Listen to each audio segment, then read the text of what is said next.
Hello everyone.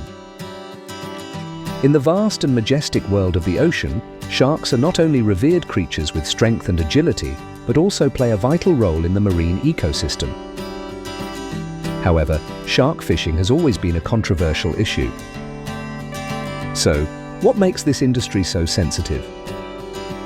Let's explore some impressive numbers and surprising facts about this industry.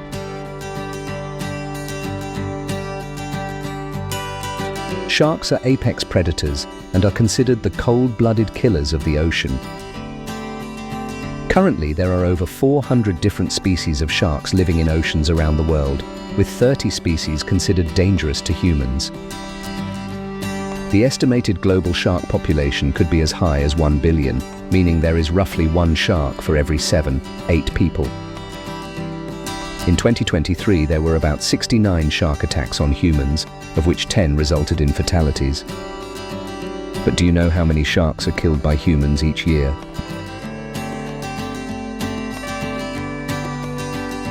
In reality, the biggest enemy of sharks is humans.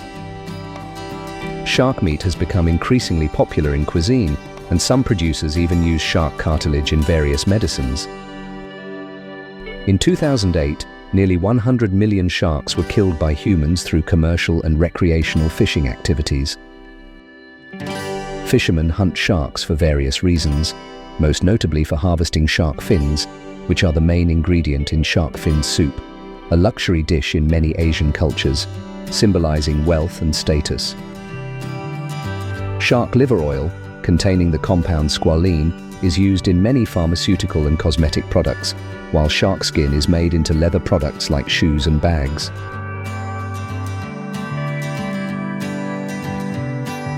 Recently, shark fishing has become a hot topic, especially concerning its environmental and biodiversity impacts. The high commercial value of sharks has made them a target for fishing, sparking much debate. In 2008, it was estimated that nearly 100 million sharks were killed each year due to commercial and recreational fishing. Additionally, the shark fin harvest can reach up to 1.44 million tons, primarily to cater to the demand for shark fin soup, a dish considered a symbol of wealth in many Asian countries.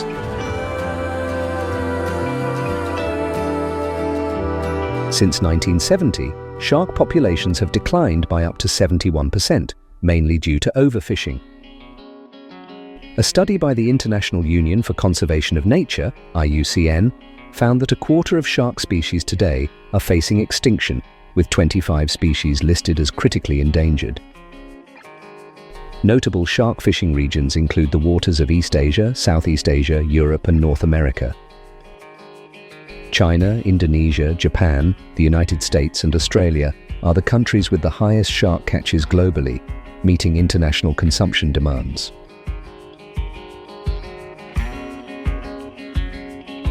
To address this situation, many conservation and management efforts have been made to mitigate the impact of shark fishing. Measures such as catch limits, the establishment of marine protected areas, and scientific research on shark ecology and nutrition are being widely applied to protect and maintain the biodiversity of shark species.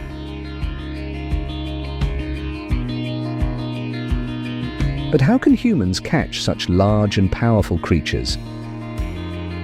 Depending on the purpose, different fishing methods are used, ranging from controlled fishing to mass killing.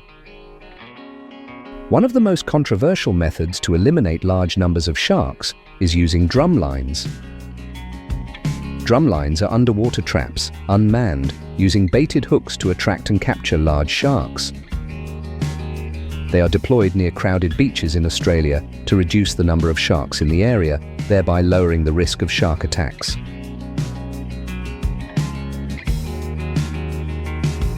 However, drum lines, especially when combined with shark nets, have faced strong opposition due to their brutality.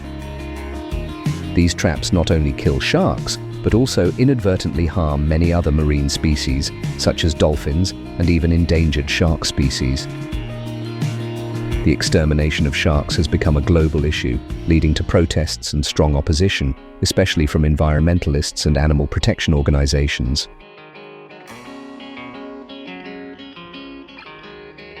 In the commercial fishing industry, fishermen often use methods that help them catch large numbers of sharks. The three main fishing techniques are longline fishing, drift nets, and purse seines. Longline fishing, common in the Atlantic and the Gulf of Mexico, uses a main line with many small baited hooks to attract sharks. When sharks are hooked, they are often brought aboard, where their fins are cut off, and the meat is processed for sale.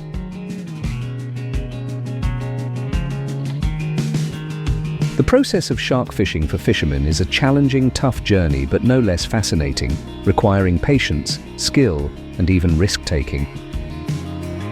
Every trip to sea is an adventure amidst the vast ocean, where fishermen must face large waves, strong winds, and the unpredictability of nature.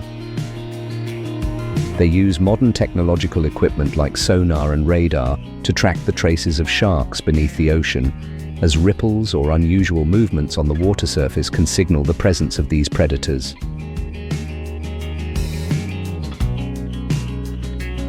Once the location is identified, fishermen begin to deploy fishing tools, often using drift nets or deep-sea longlines. Each hook is baited with tempting morsels to attract sharks, while the nets are spread wide to ensure no shark swimming by is missed. This is when the real tension begins. When a shark bites the bait, it reacts strongly, creating violent shakes on the fishing line, and the battle between the fisherman and the shark officially begins.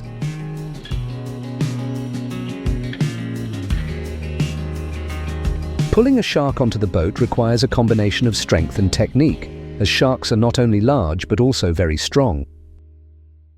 Every time it flicks its tail, the water foams up, creating a dramatic struggle on the ocean's surface.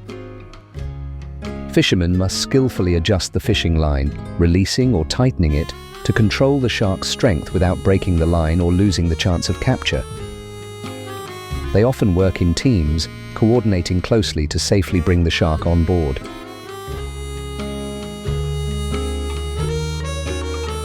The shark market is mainly driven by the demand for shark fin soup in Asia. Fishermen can earn up to $30 per pound of shark fin, while shark meat is priced at about 30 cents per pound. This disparity makes shark fins the most sought-after part, contributing significantly to the overexploitation of this species.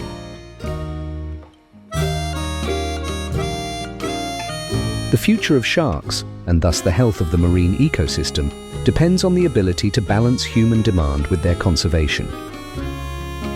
This is a tough challenge, requiring finesse to both protect these ancient creatures and meet the economic needs of the fishing industry.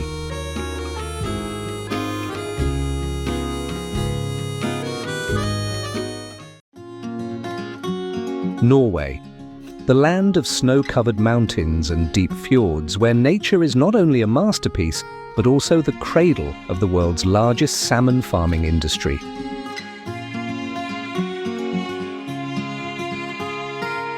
Each year, Norway produces over 1.53 million tons of salmon, accounting for more than 50% of the global Atlantic salmon supply.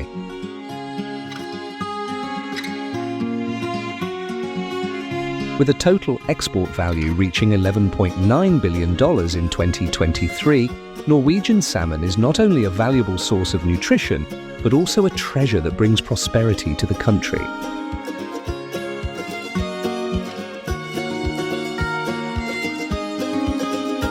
But what makes Norway the ideal place to farm this legendary fish? Norwegian salmon is more than just food. It is a story of harmony between nature, science, and human dedication.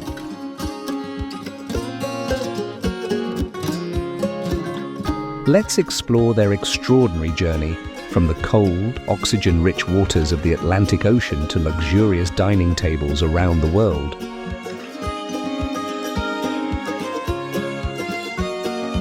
Green aquaculture technology helps us better understand the journey of millions of tons of Norwegian salmon. Depending on production purposes, the farming process may vary.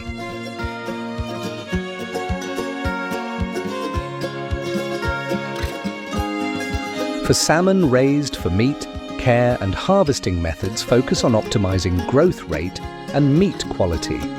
Meanwhile,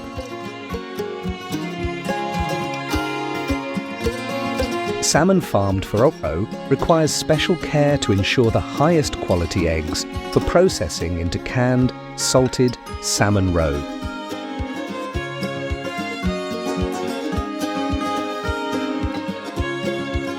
Salmon farming begins with collecting eggs from healthy female salmon.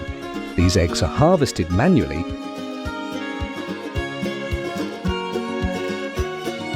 to ensure they remain undamaged during extraction.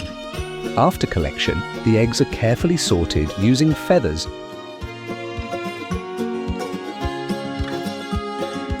to remove any that do not meet quality standards. Only firm, uniform eggs with consistent size and colour are kept for incubation.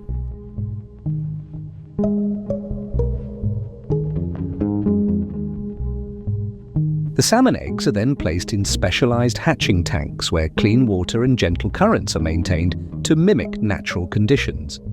After approximately 30 to 60 days, the embryos develop into eyed eggs.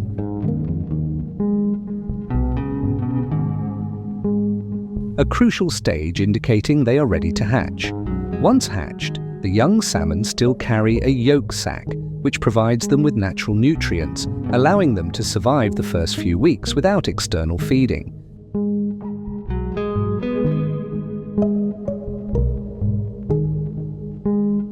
As the yolk sac depletes, the young salmon enter the fry stage and begin consuming nutrient-rich industrial feed.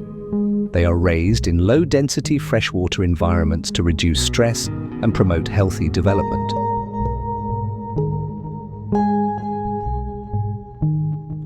By autumn, when they reach a size of 13 to 15 centimeters, the juvenile salmon are transported from freshwater facilities to large sea cages in deep, oxygen-rich waters.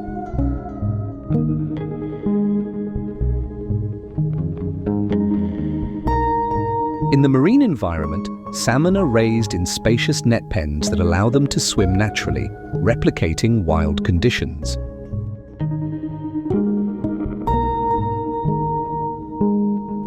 Advanced technology, including water quality sensors and surveillance camera systems, optimizes the farming process.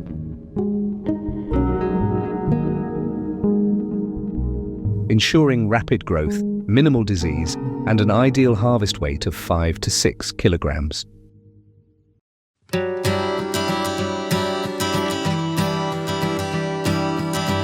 When the salmon reach optimal size, harvesting follows strict standards to maintain the highest meat quality.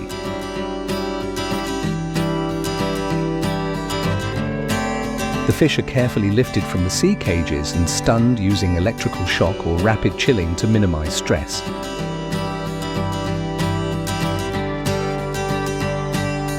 They are then immediately processed in sterile conditions to preserve freshness and quality.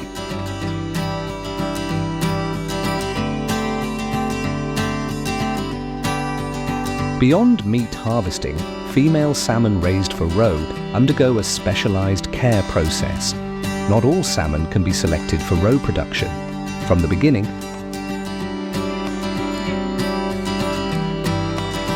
these female salmon are kept in clean, oxygen-rich water and provided with a special diet to ensure their eggs meet the highest quality standards. When they reach reproductive maturity,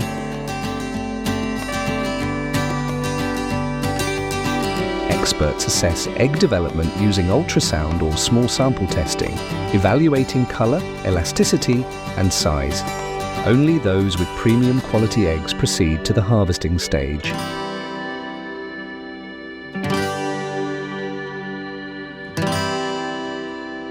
At harvest time, the salmon are placed in cold water, 0 to 2 degrees Celsius, to slow metabolism, preserving the egg's natural texture and minimizing damage during extraction.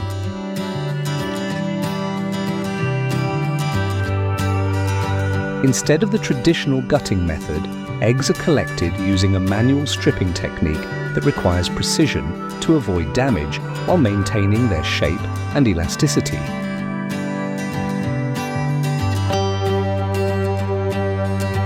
Once harvested, the eggs are immediately rinsed, with sterilized seawater or a mild saline solution to remove impurities and the natural mucus coating.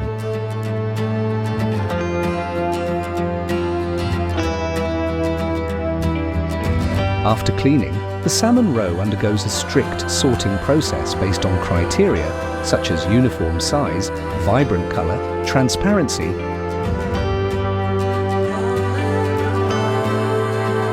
and elasticity.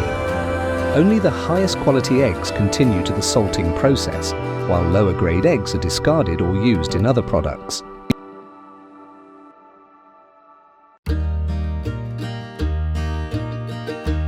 Salting is one of the most crucial steps in determining the quality and flavor of salmon roe. Various methods are used depending on market preferences and brand requirements.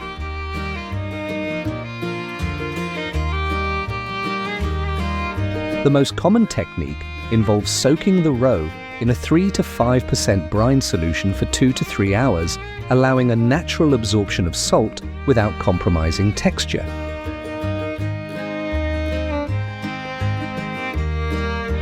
For premium products, dry curing is used, where the eggs are gently mixed with pure salt and stored in a cold environment for gradual absorption.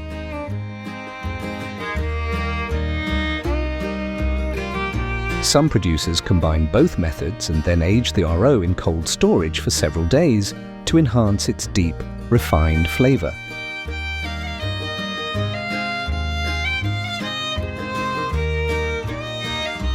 Once the desired taste is achieved, the roe undergoes a final quality check before packaging. It is sealed in tin cans, glass jars, or vacuum-sealed bags to preserve freshness.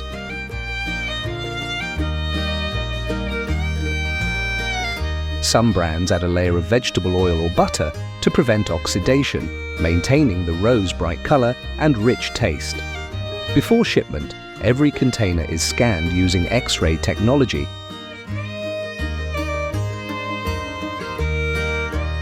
to detect impurities and ensure product integrity. Finally, the roe is stored at -2 degrees Celsius to 2 degrees Celsius, ensuring peak freshness upon reaching consumers.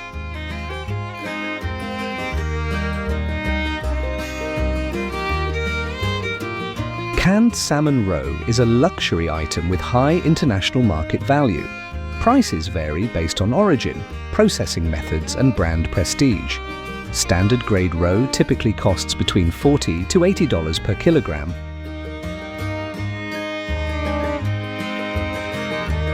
While premium imports from Japan, Russia, or Norway can reach $150 to $200 per kilogram.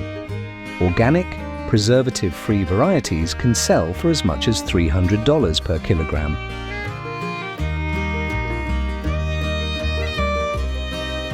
With its delicate taste and rich nutritional value, salmon roe is a prized ingredient in gourmet dishes such as sushi, sashimi, caviar, topped bread, and pairings with butter and fine wine.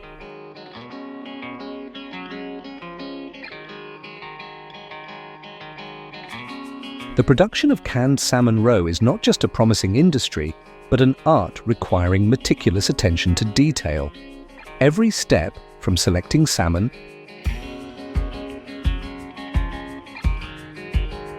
harvesting eggs, processing and storage, must adhere to the highest standards to create a luxurious, ocean-inspired delicacy.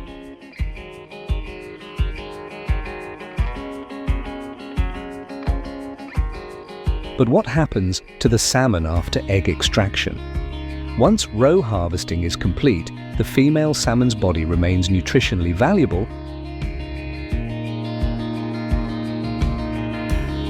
and is not wasted. These salmon, along with non-reproductive males, are sent to processing plants to produce fillets and other salmon products.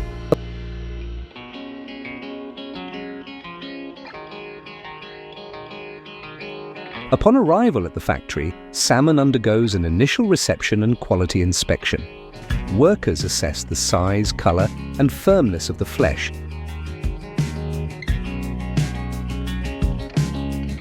discarding any fish that do not meet the standards. A system of water pumps and conveyor belts ensures gentle transportation, preventing scratches or any damage that could compromise the meat quality.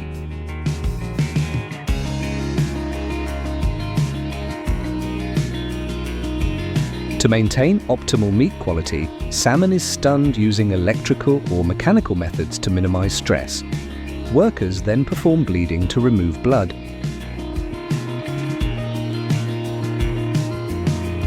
Ensuring the fish's flesh maintains an appealing color and does not develop an off-putting odor. This process is carried out swiftly to optimize the handling time for each fish.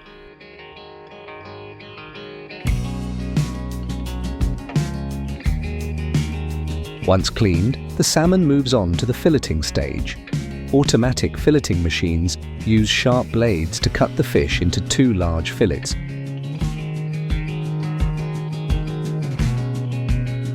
With skin removal as an optional step. Workers then inspect the fillets and use specialized tweezers to remove any remaining small bones.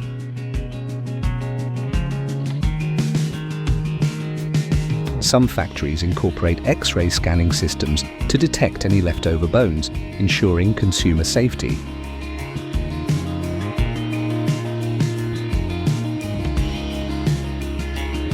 The fillets are then classified based on color, thickness, and weight. Those meeting the required standards proceed to the next stage, while substandard portions may be used to produce other salmon-based products such as salmon flakes, salmon sausages, or salmon oil. To preserve freshness, the filleted salmon is subjected to individual quick freezing, IQF.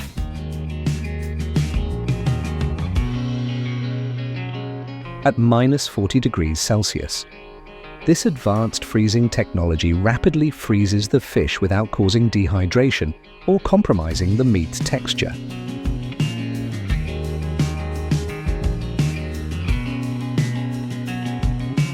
After freezing, the salmon is vacuum packed or packed using modified atmosphere packaging, MAPI, to extend shelf life.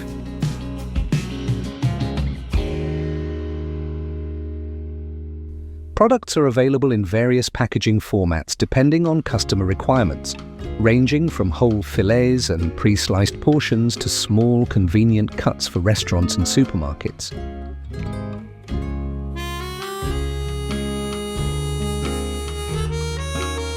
Once the packaging process is complete, the products are stored in cold storage before distribution. The salmon may be supplied to domestic markets or exported to Japan, the United States, Europe, and many other countries. A large-scale processing plant can handle hundreds of tons of salmon per day,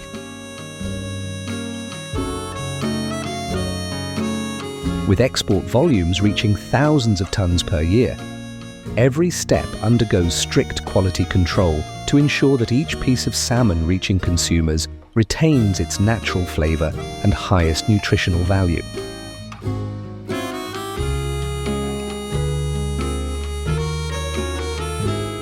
After the fresh and well-prepared salmon fillets are processed, some are packaged and shipped to meet market demand.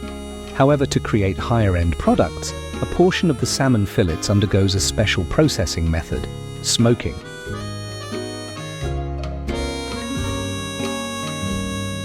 Smoking not only extends the shelf life of the salmon, but also enhances its distinct, delicious aroma, which is widely loved. So, how is smoked salmon produced in the factory? Let's explore the process.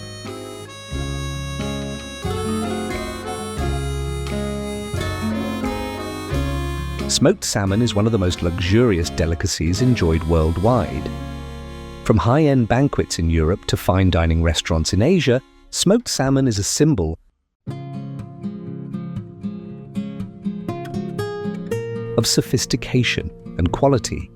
Its rich, buttery flavor combined with a subtle, smoky aroma makes it an essential ingredient in gourmet cuisine.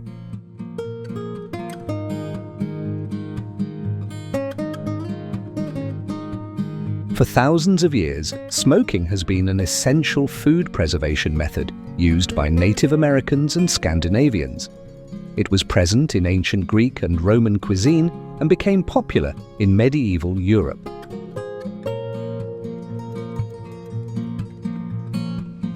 In the 7th century, Poland recorded the first smoking factory, and by the 19th century, the industry boomed in the US, particularly on the West Coast with Pacific salmon.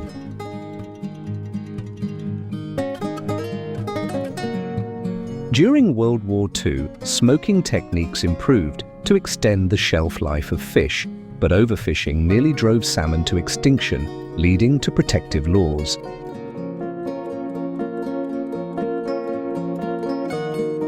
Today, smoked salmon is not only a premium food, but also a global culinary symbol known for its distinctive flavor and long shelf life due to smoking and salting processes.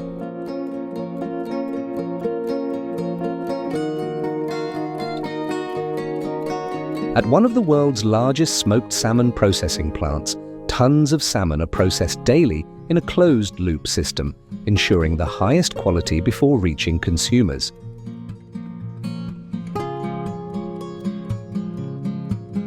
Every step is executed with absolute precision, from raw material reception to final packaging, ready for export worldwide.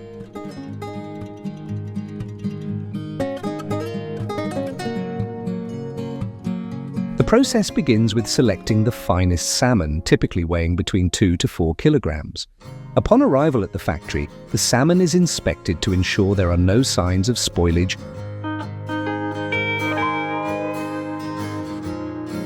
or contamination. Next, the fish is cleaned, gutted, and filleted. Workers use sharp knives to cut along the fish's body, separating 2 large fillets from the backbone.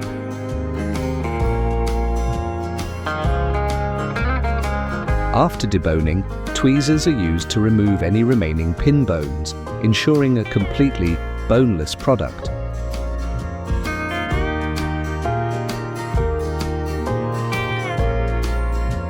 Following the initial processing, the salmon moves to the salting stage, a crucial step for preservation and flavor development. There are 2 main curing methods, dry curing and wet brining. In dry curing, salt is directly applied to the fish's surface and left for 1 to 24 hours.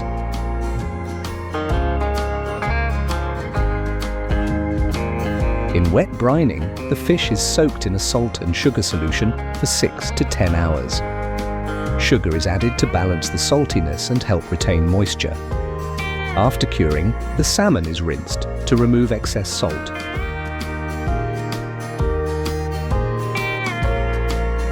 Between the 2 methods, brining is found to produce softer salmon with twice the moisture content of dry-cured fish. Dry-cured salmon has a firmer texture due to lower water activity. Both types still have significantly lower moisture content than fresh salmon.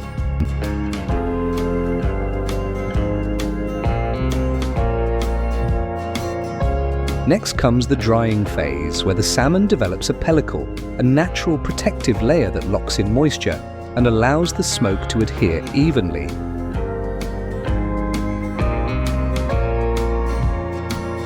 In modern factories, salmon is dried using air circulation systems for about 30 minutes, whereas traditional methods require 1 to 3 hours of natural drying at room temperature.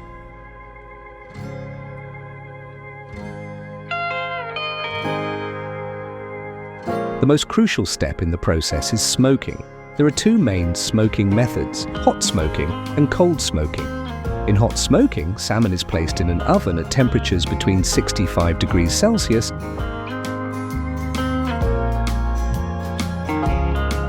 and 71 degrees Celsius, cooking the fish completely and giving it a firmer texture.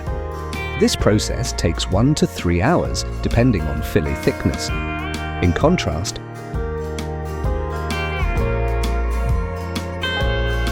cold smoking occurs at temperatures below 27 degrees Celsius for up to 24 hours, preserving the salmon's soft texture and vibrant color.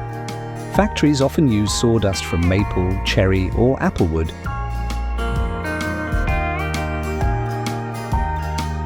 to impart a distinctive aroma. Smoke production is carefully controlled by extinguishing flames with water to generate consistent smoke without cooking the fish.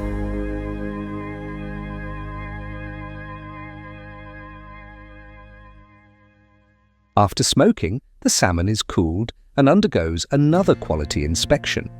Workers remove any substandard parts, carefully extract remaining pin bones, and use specialized machines to skin the fillets.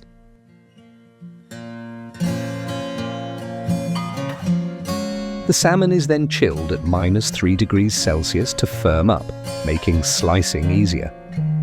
The fillets are thinly sliced to about 2 mm thickness, resulting in smooth, elegant pieces of smoked salmon.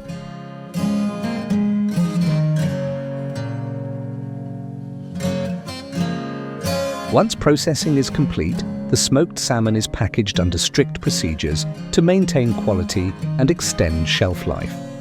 The product is packed in a sterile environment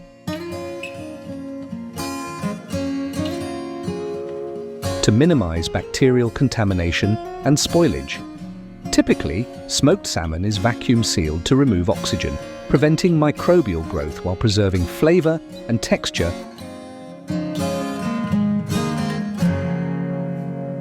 for a long period. Higher-end products use modified atmosphere packaging, MnR, where oxygen is replaced with nitrogen or other gas mixtures to maintain freshness and extend shelf life. And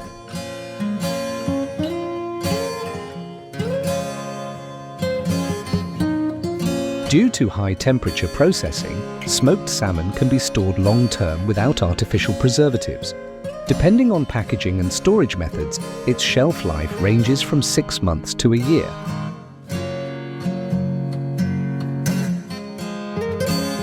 Smaller-scale producers often supply fresh, smoked salmon, which undergoes shorter heat treatments, resulting in a shorter shelf life and requiring refrigeration to maintain quality.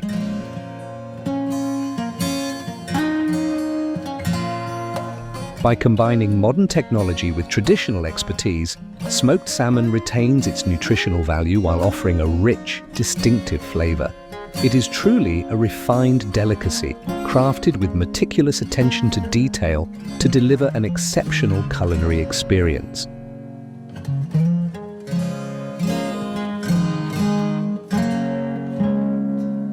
The high price of smoked salmon is mainly due to weight loss during processing.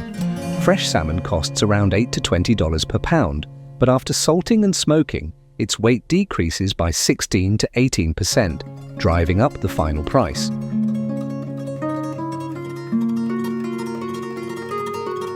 Additionally, only about 50% of a salmon's weight is edible, as the head, skin, and bones are removed. For example, a 30-pound salmon yields only about 12 pounds of smoked salmon, increasing the retail price to $30 to $50 per pound.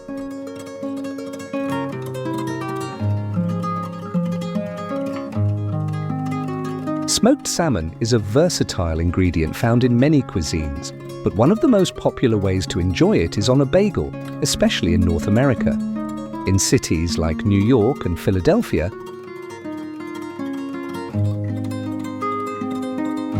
smoked salmon, often called Nova when sourced from Nova Scotia, is thinly sliced and placed on a soft bagel with rich cream cheese, red onions, capers,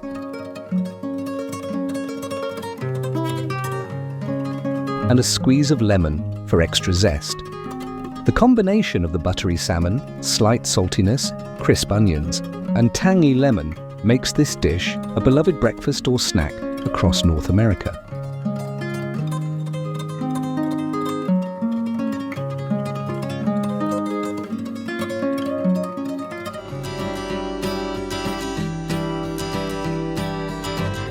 Welcome to the world of cobia farming, a revolution in aquaculture. But is it truly the ultimate fish, or just an overhyped trend? Let's dive in. Let's.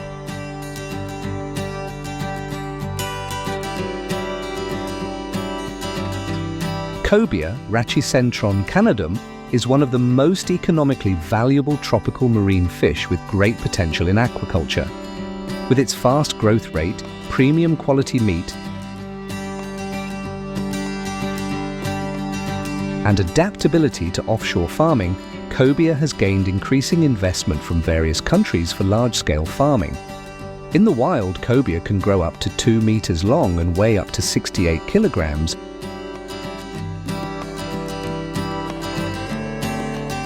But in aquaculture conditions, they are usually harvested at 6 to 10 kilograms for optimal economic efficiency.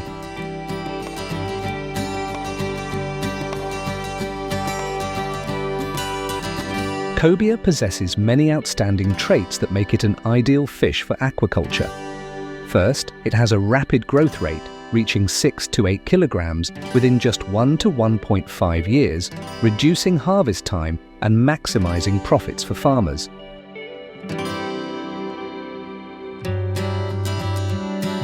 Additionally, its white, boneless, nutrient-rich and delicious meat makes it a premium seafood choice in Japan, the US, and Europe. Furthermore, cobia's resilience to harsh marine environments allows it to thrive in offshore cage systems, reducing pressure on coastal areas and minimizing environmental impact.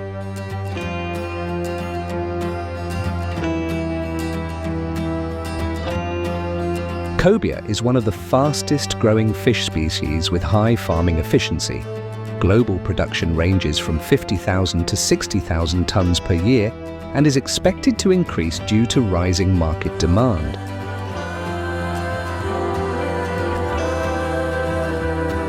This species has a feed conversion ratio, FCR, of approximately 1.8 to 1, meaning 1.8 kilograms of feed is needed to produce 1 kilogram of fish biomass, which is relatively efficient in aquaculture.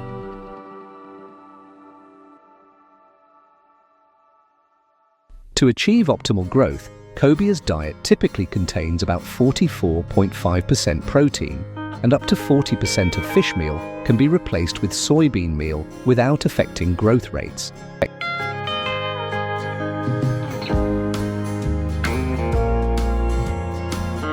According to the Food and Agriculture Organization, FAO, China and Taiwan were the top cobia-producing nations, accounting for 80.6% of global production in 2004.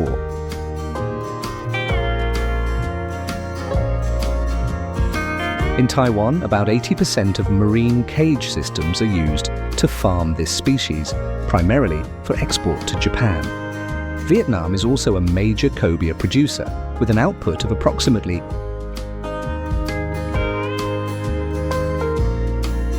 1,500 tons in 2008. Additionally, the US, Mexico, Panama, Puerto Rico, and the Bahamas are heavily investing in offshore cobia farming due to its high economic potential.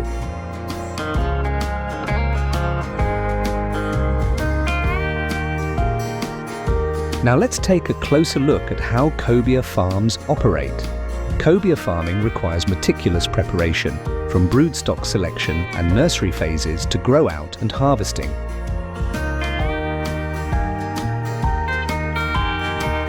To achieve high productivity and quality, farmers must follow strict procedures, optimize environmental conditions, and carefully manage nutrition.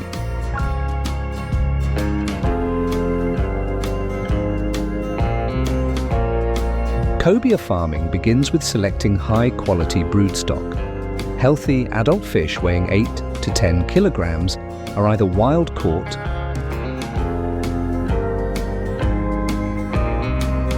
or raised in specialized ponds.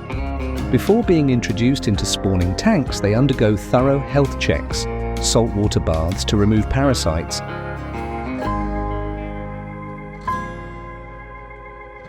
and nutritional supplementation with high-protein feeds such as sardines, squid, or specialized formulated diets.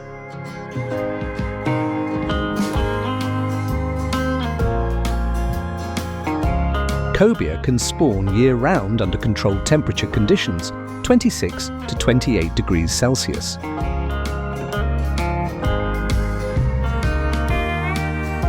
Their eggs float on the water's surface and are collected using fine mesh nets before being transferred to specialized incubation tanks.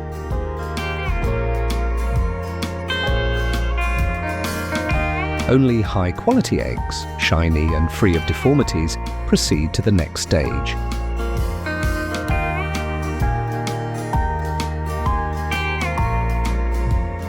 After hatching, cobia larvae are raised in nursery tanks with a recirculating water system and supplemented with microalgae to stabilize the environment.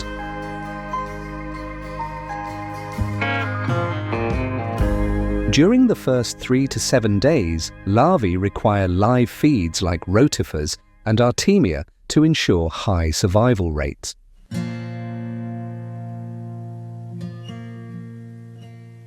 From days 15 to 25, juvenile fish are gradually weaned onto high-protein formulated feeds to support rapid growth and strengthen their immune system.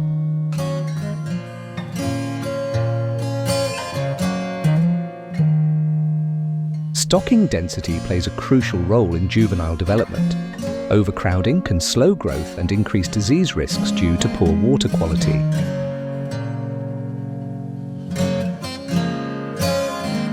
Therefore, farmers maintain an optimal stocking density of about 5 to 10 fish per litre in the early stages, gradually reducing it as the fish grow.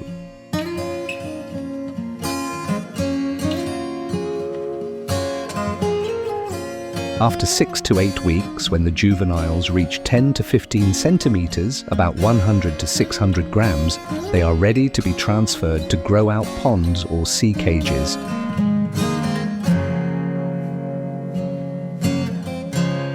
This transition is critical as environmental changes can stress the fish and lower survival rates. To minimize stress, fish are often mildly sedated with clove oil before transport.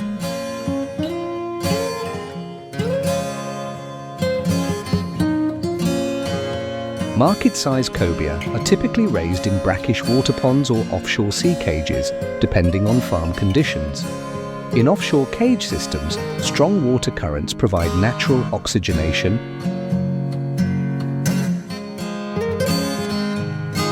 and waste removal, reducing environmental pollution. In Vietnam, Taiwan and China, most cobia are raised in floating cages with diameters ranging from 6 to 20 meters, anchored securely.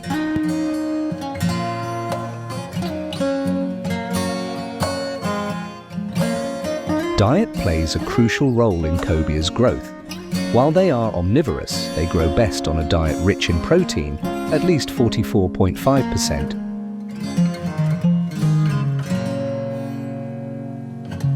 And lipids, 15 to 18%. Their primary feed sources include fresh fish, such as herring, sardines, and squid, promotes rapid weight gain.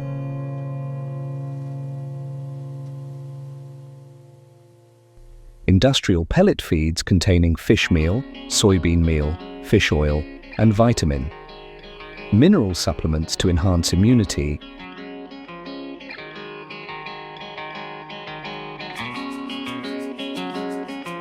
Cobia are fed 2 to 3 times per day, with feed amounts equivalent to 5 to 7% of their body weight. Once they exceed 4 kilograms, feed portions are reduced to 2 to 3% of body weight to maintain health and prevent feed wastage.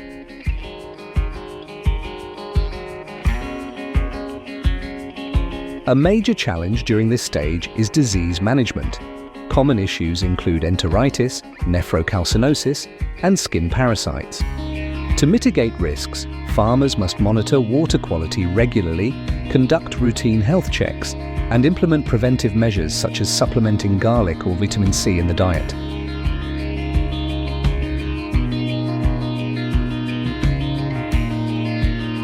After approximately 12 to 18 months, when cobia reach 6 to 10 kilograms, they are ready for harvest. Proper harvesting techniques are crucial to maintaining meat quality.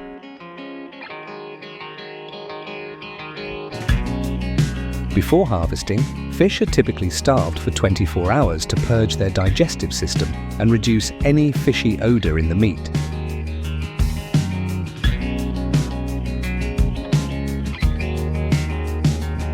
Two common harvesting methods include net hauling, used in ponds or high-density cages.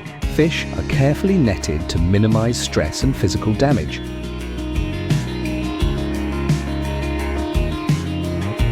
water pump harvesting used in large-scale farms, allowing for quick and stress-free fish transport.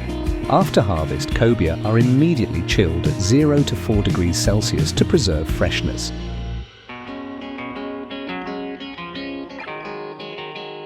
For export, they are processed under specialized protocols, including packing in ice-filled containers or freezing fillets to meet international standards.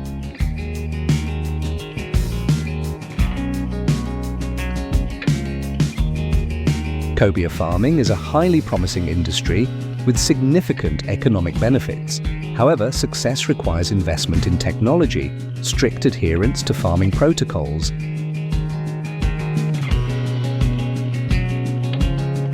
and a deep understanding of the species' biology.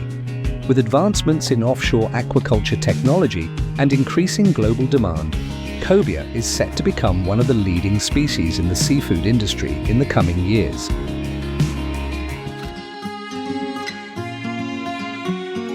But behind this expensive fish is a fierce competition among giant fishing vessels.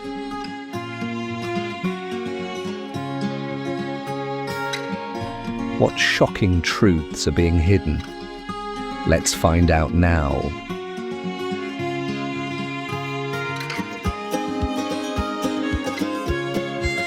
Halibut belongs to the flatfish family, Pleuronectidae, characterized by its flattened body and both eyes located on one side, a typical trait of bottom-dwelling fish.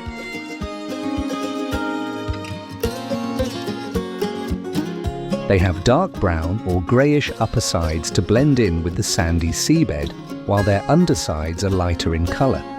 What makes halibut stand out from other flatfish species is its enormous size.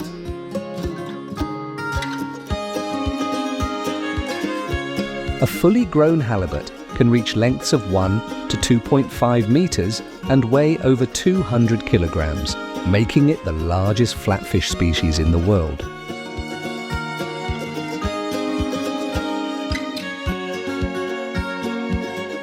Halibut is a classic bottom-dwelling predator. They primarily live at depths ranging from 50 to 2,000 meters, adapting well to cold water environments.